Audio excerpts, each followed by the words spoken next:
Tangshala Voluntary Health Association of Tripura ni Chaitokmung by Disease Management and Prevention of Antibiotic Resistance natayai Bhagat Singh Hostelo Khlaijakha haste berem ni Kaisa workshop Panda no chengsawi dekha মন্ত্রী টিঙ্কু রয়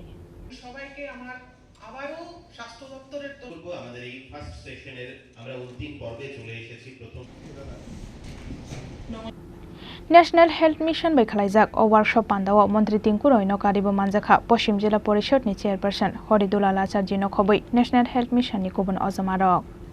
বাচ্চাগুলোকে আমরা পালছি বড় করছি কিন্তু কটা ছেলেকে আমরা স্বাবলম্বী করে তুলতে পারলাম কটা ছেলে তার নিজের পায়ে দাঁড়ালো কটাকে সামাজিকভাবে সে প্রতিষ্ঠিত হলো সেটাও যেন আমরা দেখি আর সেটা তখনই সম্ভব হবে যখন আমি হৃদয়ের থেকে কাজটা করব মন থেকে কাজটা করব পরিকল্পনা মাফিক কাজটা করব শুধুমাত্র ওই গিভেন টেক নয় যে গভর্নমেন্ট আমাকে একটা স্কিমে কিছু পয়সা দিচ্ছে আমরা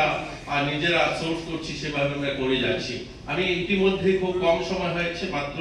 এই আমাদের এই নতুন সরকারের অল্প কদিন আপনারা জানেন এই বছরে 2023 সালে নতুন সরকার প্রতিষ্ঠা হয়েছে আমাকে সোশ্যাল ওয়েলফেয়ার দেওয়া হয়েছে এই সময়ের মধ্যে আমি যতগুলো হোম ভিজিট করেছি অনেকগুলো হোম আমি দেখেছি যারা ভিন্ন ভিন্ন অর্গানাইজেশনগুলো চালায় যেভাবে ঠিক আমরা ভাবি কল্পনা করি আমাদের ছেলেমেয়েরা সেখানে থাকবে ঠিক সেভাবে আমরা পাইনি অধিক সংখ্যক অধিক ক্ষেত্রে অনেকটা ভালো করেন কিন্তু অনেক ক্ষেত্রে আমরা সেভাবে আশানুরূপ যেভাবে আমরা ভাবি তাদের ছেলেমেয়েকে সেখানে তারা দেখবে পড়া বা তাদের জন্য ব্যবস্থা থাকার কথা গভর্নমেন্ট নিয়ম অনুযায়ী কিন্তু সেখানে সেভাবে আমরা করে তুলতে পারিনি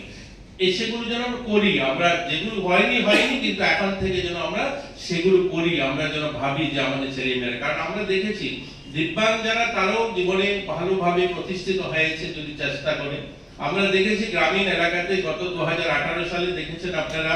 যে সেখানে আমাদের সুভাষিনী মিস্ত্রি যিনি গ্রামীণ এলাকাতে 12 বছর মানুষ ভাবে যে গ্রামীণ এলাকাতে বা দুর্বল মানুষগুলো কিছু করতে পারে না সবাই জানেন এই সুভাষিনী মিস্ত্রি 12 বছর বয়সে বিয়ে হয়েছিল পড়াশোনা করার নেই তার মা বাবা গ্রামের মানুষ কিন্তু ওই মহিলাটা যখন 24 বছর বয়স তার স্বামী মারা যায় এবং একদম প্রত্যন্ত গ্রামীণ এলাকাতে বাংলার একদম প্রান্তিক গ্রামে উনি বসবাস করতেন সেখানে হাজবেন্ড ওনার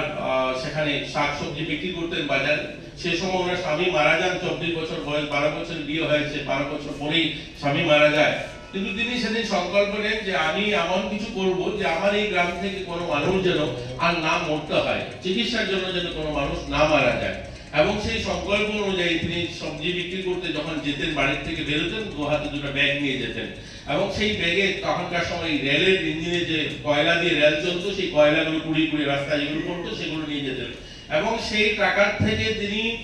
টাকা জমি 90 দশকে বাংলায় কিছু জমি কেনেন এবং সেখানে একটা হসপিটাল স্থাপন করেন ওনার ছেলেকে ডাক্তার তৈরি করেন এই যে সংকল্প এই যে দৃঢ়তা একটা মানুষ যদি কিছু রাজাখর আগলি নিশিমি প্রণব নিকথম চিনি খরাং